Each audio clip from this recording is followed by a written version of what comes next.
Ei, gente, tudo bom? Meu nome é Adalmo, esse é o Gira Trinco, esse é o 32º vídeo do canal. E hoje eu vou falar sobre os quadrinhos Conto dos Orixás, que na verdade são duas versões, dois exemplares diferentes. E esse é o mais recente, de 2023.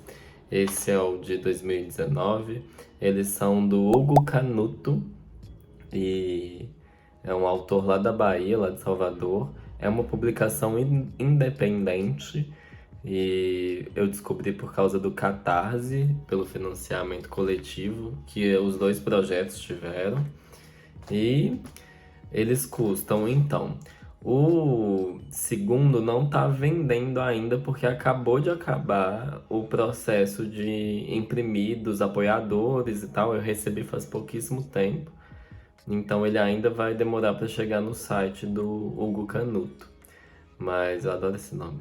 Mas o primeiro já tá lá e ele custa R$ 49,90 mais frete. E aí o segundo para apoiar era 45, então eu imagino que não vai ficar muito distante disso quando for pro site de fato. Mas esses são os valores. Eu creio que não tem e-book, não tinha no site, então não deve ter em outro lugar. E vamos pro vídeo. Eu vou começar o vídeo lendo para vocês uma definição que o próprio Hugo colocou do que são os orixás. Abre aspas. São entidades poderosas, nascidas da vontade de Olorum. Olorum é basicamente o Deus Supremo. Representam ao mesmo tempo a personificação das forças da natureza e da civilização, assim como ancestrais divinizados, celebrados pela memória dos seus feitos, eu ia ler afetos, celebrados pela memória dos seus feitos e realizações durante a passagem pelo Aie. Aie é o mundo físico.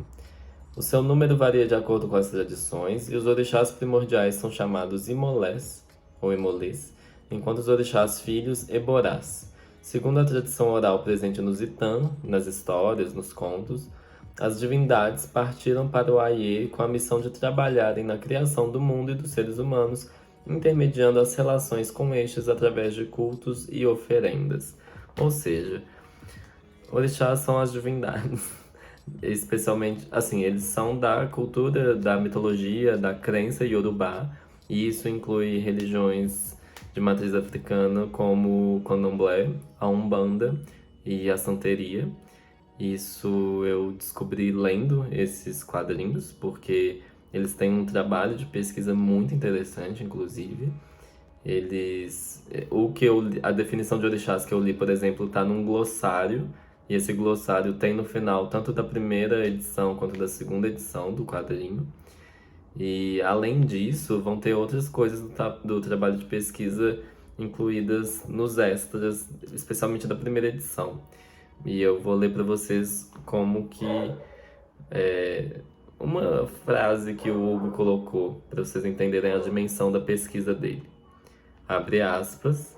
A produção da graphic novel soma mais de 200 páginas de textos e estudos, dos quais coloquei uma parte nos extras, indo desde anotações sobre os penteados, arquitetura e indumentária, até o processo de criação de uma página.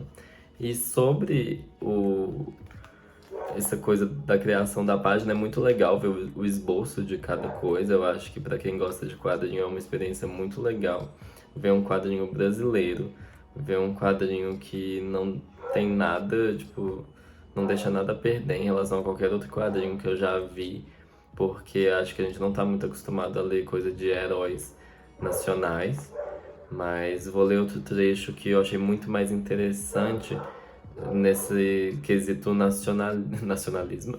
Tipo, de patriotismo, assim. Mas, abre aspas. Busquei representar pessoas reais através dos rostos ou rostos. Eu nunca sei, gente, eu juro de verdade. Busquei representar pessoas reais através dos rostos e personagens, muitos deles de homens e mulheres que retratei ao vivo nas ruas de Salvador, gerando algumas boas amizades, seja durante as celebrações do 2 de fevereiro, em honra a Iemanjá, seja nos terreiros e suas festividades para os orixás, tão comuns ao povo da Bahia. Para eles, verdadeiros heróis do cotidiano, minha homenagem e gratidão profundas. Achei muito legal que ele, inclusive, mostra, assim, os esboços das pessoas. Gente, a luz tá horrível porque eu estou gravando à noite, pior horário para gravar, onde você não tem um estúdio. Mas eu imagino que dê pra ver que são desenhos inspirados em pessoas que você vê, tipo, no ônibus, assim, uma coisa bem interessante. E o último trecho que eu tenho pra ler sobre o Hugo, antes de eu falar melhor sobre os quadrinhos, é o seguinte, na página 114 da segunda edição agora. O resto que eu li era da primeira, então, abre aspas. Como parte do nosso compromisso cultural e social durante a campanha, serão doados exemplares da HQ para terreiros, escolas e bibliotecas comunitárias, democratizando o acesso e formando novos leitores. Inclusive, enquanto eu estava pesquisando para fazer esse vídeo, eu descobri que o Silvio Almeida tem uma participação num podcast, pelo que eu entendi. É um vídeo no YouTube que eu vi e parecia corte de podcast falando sobre contos dos orixás. E eu fiquei chocado, assim, nosso ministro dos direitos humanos, né? Eu não tô confundindo, não. Nosso ministro falando sobre isso, eu achei assim, olha, ele é ministro da educação. Nossa, gente, agora me deu um branco. Eu só pausei pra conferir, ele é ministro dos direitos humanos e da cidadania. Eu não sabia dessa segunda parte, mas de qualquer forma, pra quem ainda não entendeu, porque eu acho que ficou meio óbvio sobre o que se trata o quadrinho, né? É histórias de batalhas, de guerras, de vivências é forte, né? Porque, assim, vivências também dos orixás. Eles vão ter vários. Não sei, eu queria mostrar várias imagens. Eu acho que no vídeo do Instagram e do TikTok vai ficar mais fácil de mostrar quão bonito é o quadrinho, assim. Inclusive, ler ele. Porque esse aqui, 2019, chegou e eu já li. E achei muito legal, achei muito bonito e eu não imaginei que ia continuar. Então era uma coisa que eu guardava, uma coisa que eu tinha muito apreço, assim. E eu guardo pouco livro. Apesar de ter uma estante aqui, é basicamente a única estante que eu tenho e eu leio muito mais do que isso. Mas era um quadrinho que eu achei muito legal, porque as cores muito vibrantes, assim, muito bonito, muito bem feito.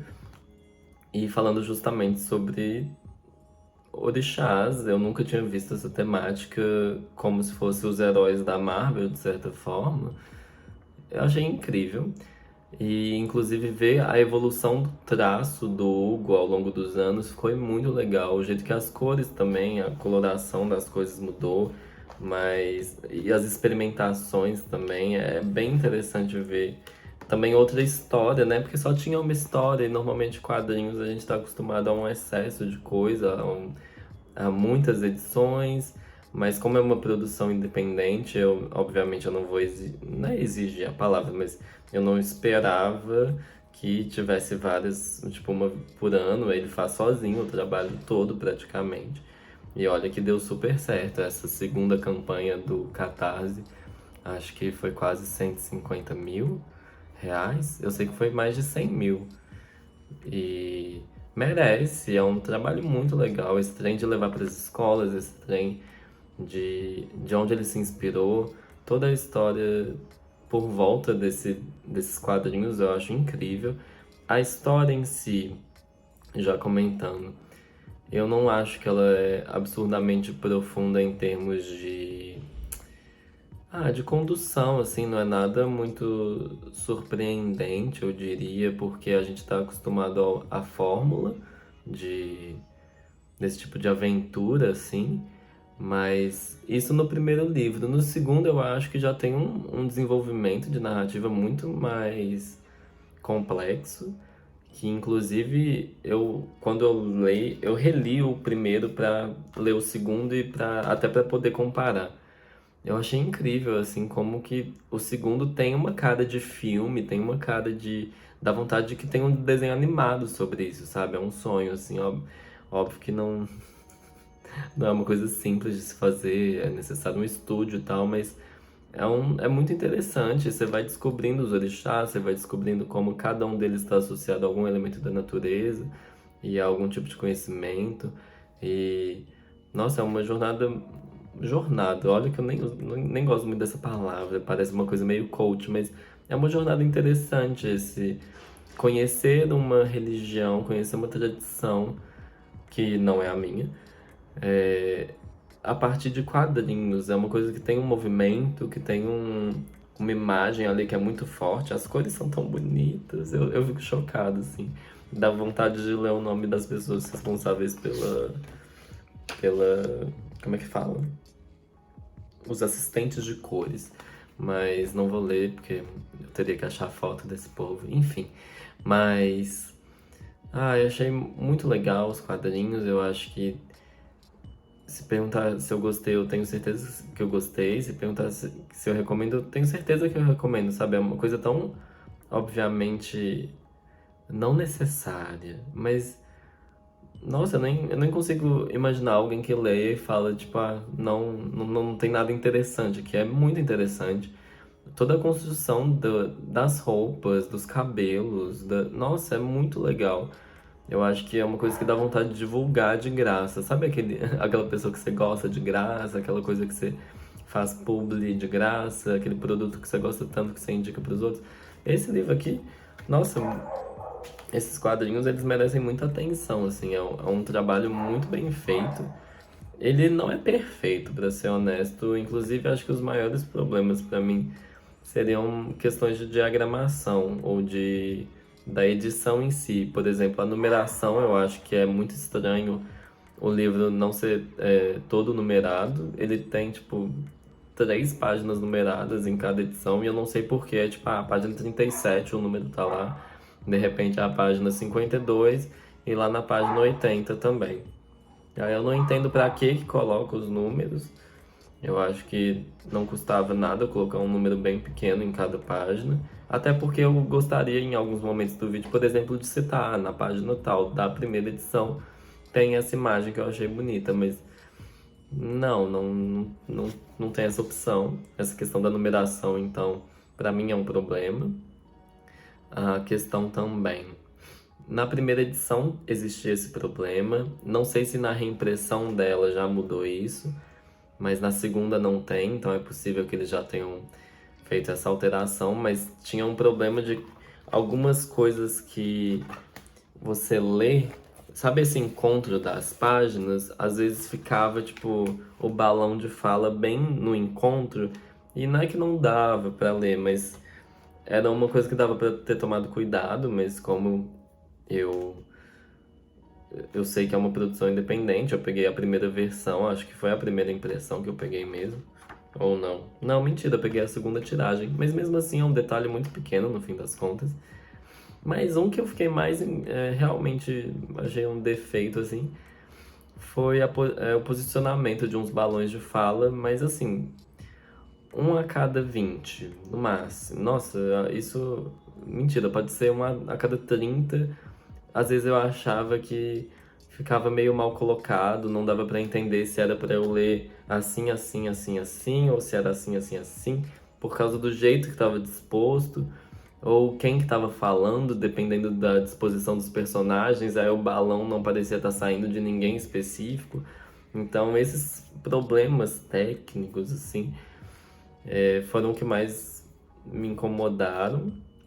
Mas a narrativa em si, eu já falei que ela é simples, mas honestamente, o que que eu posso esperar de uma história de batalha, de guerra? Tipo, é uma coisa meio filme de ação, você sabe que não vai ter uma trama muito complexa. Eu não espero nada, tipo, eu vou ver um filme da DC, da Marvel, não espero, honestamente, nenhum tipo de complexidade. E pior que esse tem uma coisa mais. A temática dele já envolve toda uma construção de saberes e de ensinamentos, assim. Inclusive é muito legal como que é intrincado, igual no vídeo sobre O Mundo Se Despedaça, eu falei sobre a questão dos ditados e como isso é forte. Nesses quadrinhos eu sentia que tinha muitos ditados populares encaixados como ensinamentos assim em falas, e achei isso muito legal também. Mas de qualquer forma, gostei dos quadrinhos, recomendo sim. E foi muito legal conhecer mais sobre os orixás por meio desse tipo de mídia, esse tipo de escrita, assim, esse tipo de produção artística. Achei muito interessante. E aí eu vou comentar alguns outros aspectos que eu vou dar detalhes das histórias, nos spoilers pesados, mas vamos para os spoilers leves que eu vou comentar pouca coisa, mas que realmente é spoiler. Então vamos lá. A primeira coisa que eu vou falar nos spoilers leves é sobre o ritmo das histórias. Eu acho que a primeira história, ela é sobre basicamente a briga entre o Xangô, que é esse aqui, que é o deus do trovão e da justiça, e o Ajantala, que é um guerreiro poderoso, ele é o guerreiro elefante, ele é o senhor dos ossos. Ele é basicamente o vilão da história. E é basicamente essa briga. Obviamente vão ter outros orixás envolvidos. Mas essa é a primeira história. E o que eu achei complicado no ritmo é que o quadrinho já começa acontecendo muita coisa na minha cabeça. Eu achei que, apesar dos personagens não serem totalmente desconhecidos na minha cabeça, eu sabia associar alguns elementos a eles, por conhecimento de vida mesmo. Eu achei complicado porque os vilões eu demorei muito a entender quem era quem tinha traído quem era irmão de quem. E aí já começa metendo ferro, assim. E ok, uma hora você acostuma, uma hora você consegue pegar, você consegue realmente acelerar até chegar na velocidade da história. Mas o ritmo da segunda edição, do segundo exemplar, nossa, achei muito mais bem construído. Tinha uma coisa. Como é que fala? Foi uma progressão muito bonita, assim. Eu achei muito elegante. Eu acho que eles têm, inclusive, semelhanças, assim. Eles começam do mesmo jeito. Eu vou falar isso nos spoilers pesados. Mas. E esse começar do mesmo jeito eu achei que ficou muito bonito também. Mas esse aqui eu achei que o ritmo dele era mais interessante, as idas e vindas, o jeito que ele ia e voltava na história era mais complexo. E parabéns, Hugo, por ter conseguido fazer isso no segundo quadrinho, porque o primeiro, apesar de eu adorar ele, eu acho que ele pecava pela simplicidade. Eu acho que ele, inclusive, esse aqui eu diria que é sobre, que é o segundo, eu diria que é sobre uma guerra, e esse aqui é sobre uma batalha. Eu acho que essa é uma boa distinção entre os dois. Mas ok. Segundo aspecto, nessa coisa de ritmo, os personagens, eles, apesar de tudo, os orixás especialmente, eu achei eles muito bem apresentados para o público. Porque esse livro, inevitavelmente, ele tem algum quê de mostrar para as pessoas, de tipo, realmente apresentar, de informar de certa forma quem são os orixás, como eles são, porque eles têm personalidade também, eles não são só entidades, digamos, vazias, eles habitam o mundo. E aí é bem interessante essa noção, né? E aí eu achei muito legal saber quem que é o Exu, quem que quem é? Ogum, Xangô. É porque tem dois nomes específicos que eu vou mostrar as imagens de quando elas são apresentadas, que são dois orixás maravilhosos, inclusive, que eu achei as imagens tão bonitas que eu preciso mostrar no vídeo. Mas quem mais também? A Oiá, muito bonita. E adoro a personalidade dela. Mas a Oxum e Ossain, eu fico em dúvida na pronúncia de algumas coisas, mas essas apresentações eu vou mostrar primeiro a de Oxum, que inclusive é a página que o Hugo mostra nos extras como que foi construída, assim, qual que foi o processo de construir. Eu acho essa página maravilhosa. Quando chega, é um impacto que ela traz. Ela que é uma orixá das águas. Eu esqueço, porque eu acho difícil essa distinção, inclusive porque até no Brasil Iemanjá foi associada a águas dos mares, mas na verdade originalmente ela é dos rios, pelo que eu entendi. Então eu fico meio confuso com a Oxum, se ela é das águas em geral, quais águas que ela controla ou não, mas enfim, muito bonita. Ai, Jesus, essa ilustração. E também, pra mim, foi mais impactante ainda a ilustração da Ossain, que ela é lá da natureza. Como dizer assim? Ela é responsável pela floresta, pelo que eu entendi. Eu acho difícil descrever, porque são descrições simples, então se você não tem certeza, é possível estar falando alguma coisa errada. Mas de qualquer forma, essa é a imagem dela. Eu achei, nossa, se alguém fizesse um look assim de Halloween, alguma coisa do tipo. Nossa, eu achei tão bonita, meu Deus. Mas enfim, eu queria mostrar isso e falar que a introdução dos orixás eu achei muito bem feita. Era tipo, tal pessoa chegou aqui hoje e agora e, nossa, muito legal. É muita apresentação de super-herói, assim. O Hugo Canuto, inclusive, fala sobre a inspiração dele de ler quadrinho mesmo. E dá pra ver isso e dá pra ver a homenagem que existe por trás dessas coisas, dessas apresentações, de toda a construção narrativa, enfim, todo o processo de um quadrinho. E o último aspecto dos spoilers leves que eu vou comentar é uma frase que o Ogum fala no primeiro quadrinho, que eu achei muito legal porque também dá pra ver no segundo quadrinho esse aspecto, que é, abre aspas, a fala dele: há forças ancestrais na floresta que nem mesmo nós devemos incomodar.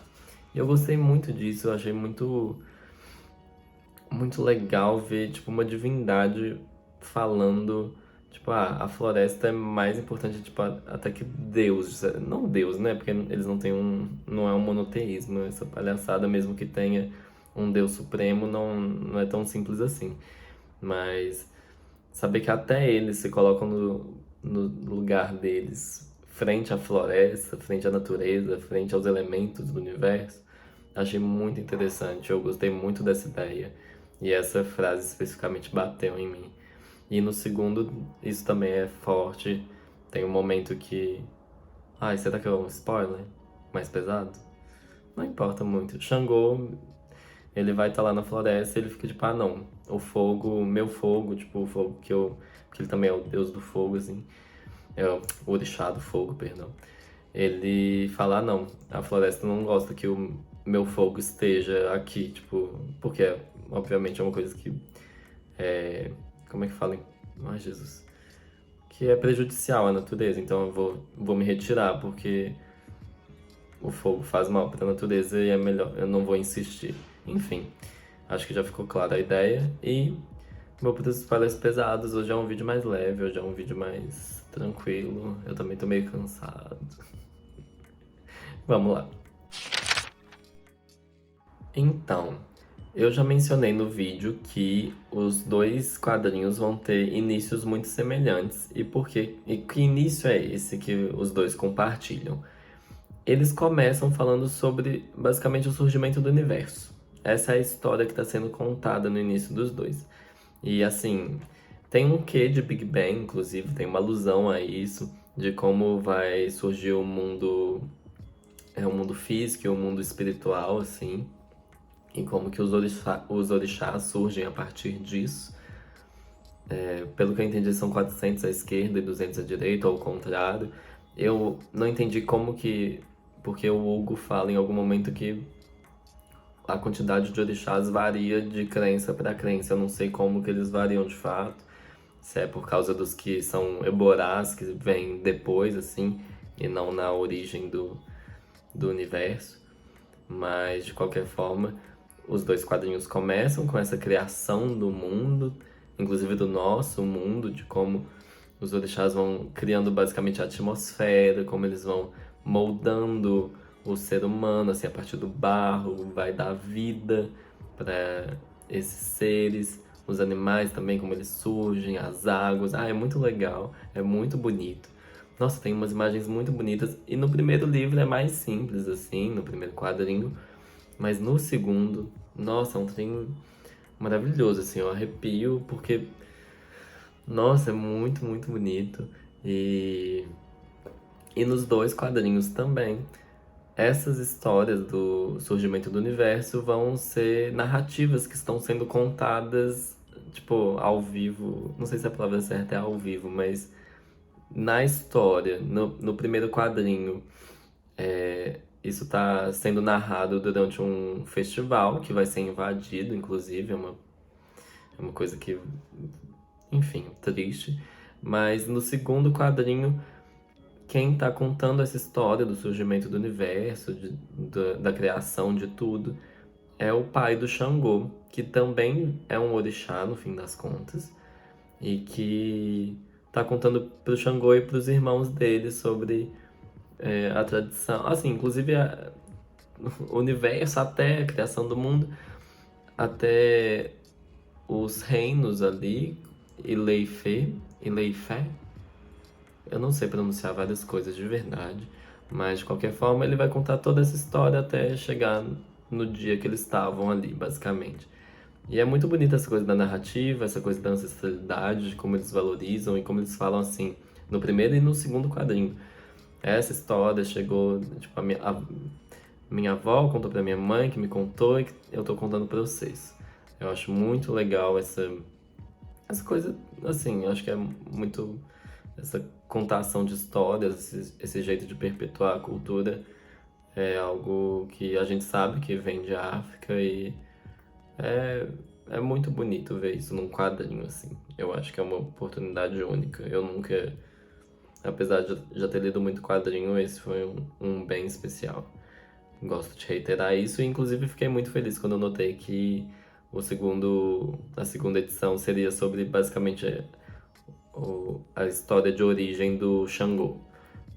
É muito em volta do pai dele, mas a partir de um momento, eu tô nos spoilers pesados, né? O pai dele morre, quer dizer, ele meio que se sacrifica, assim, não dá pra entender como que é a morte de fato. Ele, ele se mata pra salvar a cidade, assim, e, e a gente acompanha como que o Xangô vai fugir, basicamente, da guerra que tá sendo travada ali. E eu já quero até comentar sobre isso, porque no segundo quadrinho, eles são atacados por gente que quer basicamente pegar a fonte de prosperidade deles, que são umas pedras, que eu esqueci o nome também, devia ter anotado no roteiro. Mas é uma galera que quer roubar essas pedras, é toda uma tribo do escorpião. Mas o que eu não entendo é o seguinte: o irmão do Xangô, em algum momento no que eles estão fugindo, porque eles eram. O pai dele era rei, então ele e os irmãos eram príncipes. No que eles estão fugindo com a mãe e uma outra guerreira, assim, que ficou responsável por eles, tem uma hora que o irmão do Xangô, ele meio que vai pegar uma flor, assim. E aí desaba um negócio da puta que pariu. E parece, pelo que dá a entender, mata qual é o nome dele? Ajacá. Mata o Ajacá do nada. Tipo, totalmente do nada. Ele tá pegando uma flor, de repente, tipo, tudo em volta, assim, toda uma estrutura cai nele e, e morre. E aí você fica tipo, o que que tá acontecendo? E tão rápido, ou quer dizer, de forma tão abrupta quanto foi a morte dele, o resto da família segue viagem, porque eles têm que fugir, eles estão fugindo. Só que depois aparece o menino em outro lugar, falando tipo, eu me perdi, minha família caiu uns trem em cima de mim. Só que eu achei tão abrupta a forma que ele morreu e a forma em que ele estava vivo de repente, que eu cheguei a questionar se era um delírio que estava acontecendo. Se era algum tipo de alucinação mesmo, se era alguém fazendo algum tipo de feitiço, fingindo ser um menino. E eu fiquei muito confuso com isso. Eu acho que esse foi o único aspecto narrativo que eu fiquei tipo, o que que tá acontecendo? Que eu não entendi em termos de história mesmo, o que aconteceu. E no fim das contas, esse menino, inclusive, vai ser o rei lá durante um tempo, até o Xangô voltar. E esse, basicamente, é o último tópico dos spoilers pesados, porque o vídeo hoje é bem curto mesmo. Por quê? O final do livro, então, vou resumir o segundo quadrinho mais uma vez. A gente tem uma guerra entre o reino do pai do Xangô, que era o rei, né, obviamente. Então a galera ataca, a galera dos escorpiões, e aí o pai do Xangô se mata pra salvar a galera, porque basicamente é uma coisa que libera muita energia e que vai matar boa parte do exército inimigo. E aí a família vai, tipo, pra um exílio e o irmão do Xangô, que era mais novo que ele, fica lá meio que por acaso, assim, na minha cabeça, e fica como rei. E isso é relevante porque ele basicamente vai ser usado por um cara que traiu o pai do Xangô, porque ele notou que, apesar de ter traído o pai do Xangô, não ia ser suficiente para ele ascender ao trono. Então ele vai usar o menino para ficar tipo, eu vou controlar alguém que tá no trono, que tem direito ao trono, já que não vão me dar esse trono mesmo eu tendo feito tudo que eu fiz. Ele literalmente apunhala o pai do Xangô nas costas. Tem essa cena, inclusive. É literal. Ele literalmente apunhala o pai do Xangô nas costas. E aí, o que eu achei que, assim, pelo que eu entendi da questão do financiamento da revista, teve página a mais, teve, tipo, o fato de ter dado muito certo o financiamento fez com que desse para produzir um material maior. E, independente disso, eu senti falta, tipo, sendo justo ou injusto, eu senti falta do resto da história, porque a família fica exilada e passam-se anos e anos até que o Xangô vai decidir voltar. E o final do livro é o Xangô decidindo voltar pro reino do pai para reconquistar o que eles perderam. Mas não vai ter isso. Acaba nesse ponto, tipo, o Xangô decidiu voltar. Tipo, ele notou que era o momento certo, assim. Por causa da irmã dele que, inclusive, tinha tinha afinidade com Lê... Gente, qual o nome? Ai, que aflição. Uma coisa de oráculo, assim, que a irmã dele tinha. Mas... Ai, Jesus, eu vou ter que pausar o vídeo pra pesquisar qual que é o nome do negócio. Eu já volto. Búzios. Jesus Cristo. Búzios era a palavra que eu queria lembrar. Que a irmã dele lia Búzios e tal, leu os Búzios. E aí notou que era o momento certo pra realmente fazer esse movimento de retomar o reino deles. Mas de qualquer forma, senti falta, parecia muito que era tipo a parte um, sabe? Eu não sei se vocês assistiram Duna, mas quando acabou o filme de Duna eu fiquei assim, eu não acredito que não aconteceu nada. Quer dizer, no quadrinho aconteceu várias coisas e tal, mas ficou um sentimento tipo, esse foi o parte um, ainda vai ter a parte 2. E aí, ao mesmo tempo, fico feliz que seja uma abertura para que tenham mais quadrinhos. Eu não duvido nada pelo sucesso que fez. Apesar de que em termos práticos você chega em. Tipo, o primeiro quadrinho, pelo que eu notei, quer dizer, pelo que foi falado, parece que chegou em umas 800 pessoas, o segundo em umas 1.600, mas pelo menos no período de arrecadação mesmo. Mas é pouca gente, assim, é um trem que devia chegar em. Não sei porque que nenhuma editora pegou esse projeto, eu acho muito surreal na minha cabeça. Eu acho que é um quadrinho que encaixa, por exemplo, na editora Malê. Eu acho que é a cara deles e que daria super certo. Fica a dica, inclusive. Na verdade, acho que os fãs que deviam fazer esse trabalho de tentar convencer a editora, né? Mas, de qualquer forma, vamos para a conclusão, porque apesar de ter acabado um final meio em aberto, assim, eu gosto da ideia de que vai ter mais. Fico feliz que vai ter mais. E É, eu queria tanto mais que isso chegou a me incomodar. Eu acho que essa é a ideia, basicamente. Mas vamos para a conclusão. Concluo o vídeo dizendo que eu quero mais dos quadrinhos. Eu achei incrível o trabalho do Hugo. Eu quero isso nas escolas, eu quero isso o mais mainstream possível. Eu quero isso em cada esquina, em cada bar, em banca. Eu quero isso em banca de revista. E é uma parte da cultura brasileira e mundial que que tá apagada, que é apagada frequentemente, que merece louvor. É isso que eu acho, de verdade.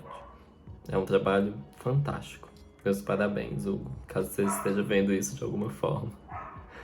E é isso, gente. Muito obrigado por quem assistiu até o final.